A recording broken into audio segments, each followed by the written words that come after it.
हड्डियों की जो कमज़ोरी है बच्चों के अंदर, ये अब बहुत ज़्यादा कॉमन हो गई है। इसकी क्या वजह, इतनी जल्दी क्यों? अभी तो नौमलूद होते हैं बच्चे, न्यू बॉर्न बेबी होते हैं, उनके अंदर भी इस तरह के मसाइल आ रहे हैं। जो हड्डी और दांत है ना, वो बायोकेमिकली तकरीबन मिलते जुलते हैं, उनकी हार्डनेस में फ़र्क है। और बुनियादी तौर पे उनके 4 बेसिक जो है ना रॉ मटेरियल्स हैं, कैल्शियम, फास्फोरस, प्रोटीन्स और विटामिन डी। और इनका एक प्रोपोर्शन होता है जिसके साथ ये बना होता है। ये ऐसे ही है, मैं मरीज़ों को अक्सर समझाने के लिए मिसाल भी देता हूँ कि जब आप किसी छत पे लेंटर डालते हैं तो आप सरिया, सीमेंट, रेत, बजरी एक प्रोपोर्शन से इस्तेमाल करते हैं। बिल्कुल। अगर आप उसमें से किसी चीज़ को घटाएंगे या बढ़ाएंगे, उसकी स्ट्रेंथ में फ़र्क आ जाएगा।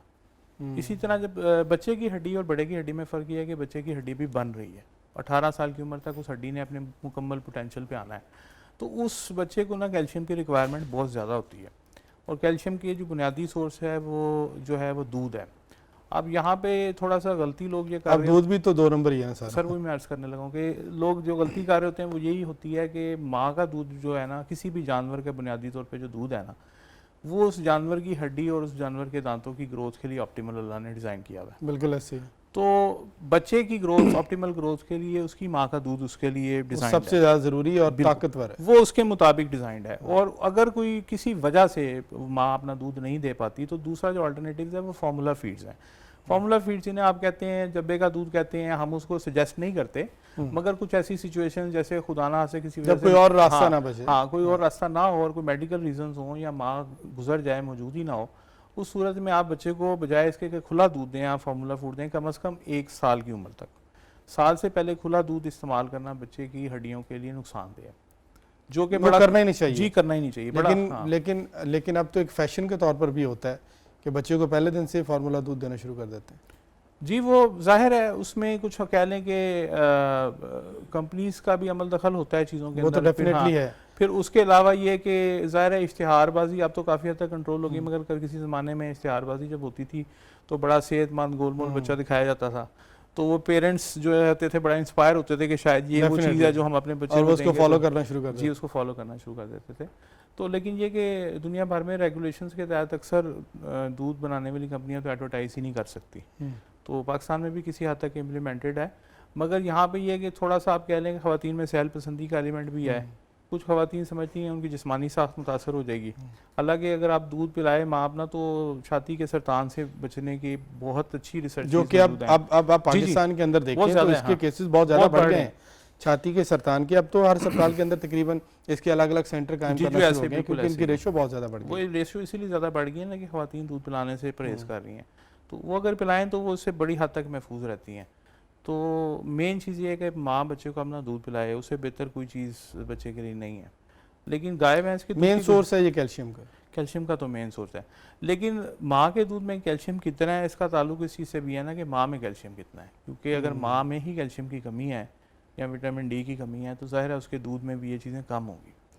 तो ये देखना ज़रूरी होता है। हमारे यहाँ पे थोड़ा सा ये है कि प्रेगनेंसी के दौरान ख़वातीन पे थोड़ा बहुत इन्वेस्ट करती है फैमिलीज़ कि जी इससे रूटीन से हट के थोड़ा सा एक्स्ट्रा केयर मिलती है, मगर जो दूध पिलाने वाली माँ है ना उसकी एनर्जी की रिक्वायरमेंट्स प्रेगनेंसी की से भी ज़्यादा है, उसके बाद और भी ज़्यादा बढ़ जाती है। जी उससे भी ज़्यादा एनर्जी रिक्वायरमेंट, क्योंकि जो इन्वेस्ट आपने उस पर करना है वो उसके बच्चे में। मैं अक्सर लोगों को कन्विंस करने के लिए ये समझाता हूँ कि आप जितना आप फार्मूला फीड पे स्पेंड कर रहे हैं उसका 15 से 20% जो है ना उसकी माँ पे स्पेंड करें, तो आप बहुत हाई क्वालिटी फीड बच्चे को मिल जाएगी और बहुत सारे इशू से बच्चा आपका सेव रहेगा। साल के बाद आप दे सकते हैं।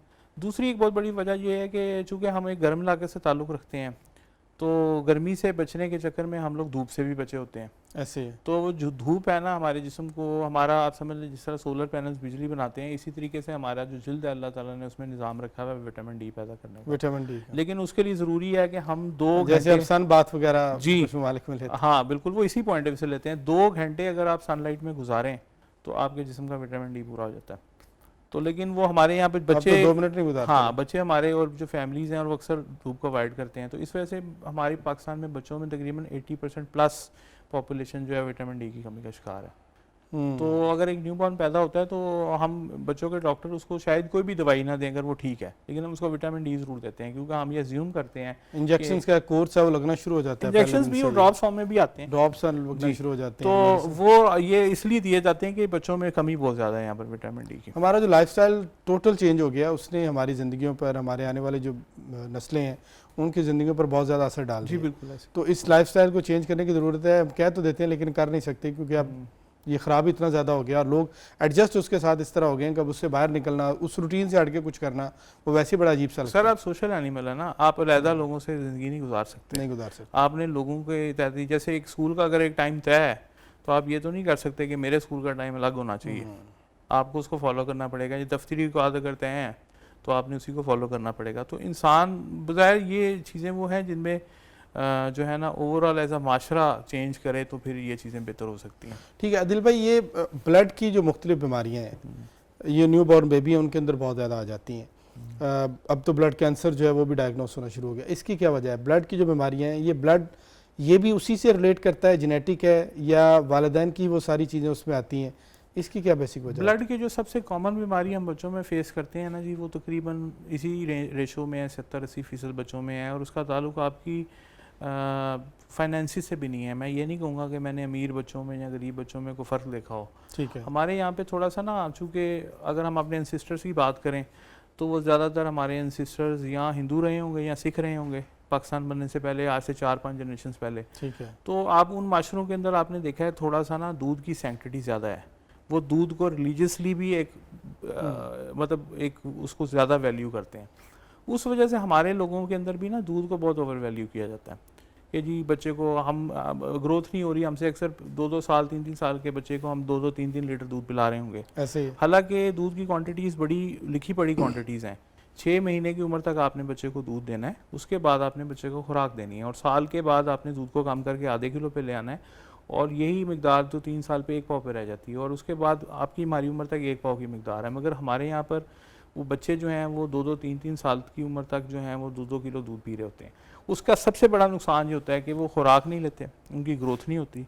दूसरे नंबर पे उनका नुकसान ये होता है कि वो बच्चे जो हैं वो खून की कमी का शिकार होते हैं। खून की कमी का शिकार, ये अब केसेस, अब इसके तो बहुत ज़्यादा केसेस हैं जी, कि हर बच्चा, दूसरा जी, तीसरा बच्चा जो खून की कमी का शिकार। एक तो ये कि बच्चे थक जल्दी जाएंगे, चिड़चिड़ापन बहुत ज़्यादा होगा, सीखने का अमल मुतासर होगा, सबक याद नहीं होगा, स्कूल में नालायक मशहूर हो जाते हैं बच्चे, होती है उनको खून की कमी है। ठीक है, हर वक्त रोना धोना, लड़ना झगड़ना, पेरेंट्स भी तंग आए होते हैं कि पता नहीं हमारा बच्चा क्यों इस तरह का है, हालांकि उसको खून की कमी होती है। भूख ना लगना, खून की कमी की वजह से सारे मसाइल पैदा होते हैं। जी ये सब अलामात खून की कमी की हो सकती हैं। हाँ, अक्सरियत पेशेंट्स में ये अलामात। लेकिन हमारे तो ये, जैसे अभी आपने बात की, जो दूध है वो बड़ा फखरी अंदाज में पिलाया जाता है। जी मैं वही ज़्यादा से ज़्यादा पिलाएं, जितना पिला सकते हैं। सोशल चेंज है जो हमें लानी पड़ेगी ना। दूध को ओवर एम्फसाइज हम लोगों ने बिला वजह किया हुआ है। दूध की अहमियत 6 माह तक ज़रूर है, उसके बाद आपने उसको कम करना होता है। फिर उससे एक और भी बड़ा मसला है ना कि जो अब खुला दूध मिलता है वो तो दूध होता ही नहीं। जी वो भी वो तो है ही जहर। हाँ वो भी है। लेकिन आप उसको दूध समझ के और सवाब समझ के बस बच्चों को पिलाए जा रहे हैं, बजाय इसके कि वो एक कतरा भी ना दें, क्योंकि वो तो उल्टा जाके नुकसान कर रहा है। लेकिन इस चीज़ को समझने के लिए भी लोग तैयार नहीं। देखिए बॉडी को ना बिल्डिंग ब्लॉक्स की ज़रूरत है। बिल्डिंग ब्लॉक्स बॉडी के प्रोटीन है जिसने बॉडी ने बनाना है। जैसे आपने दीवार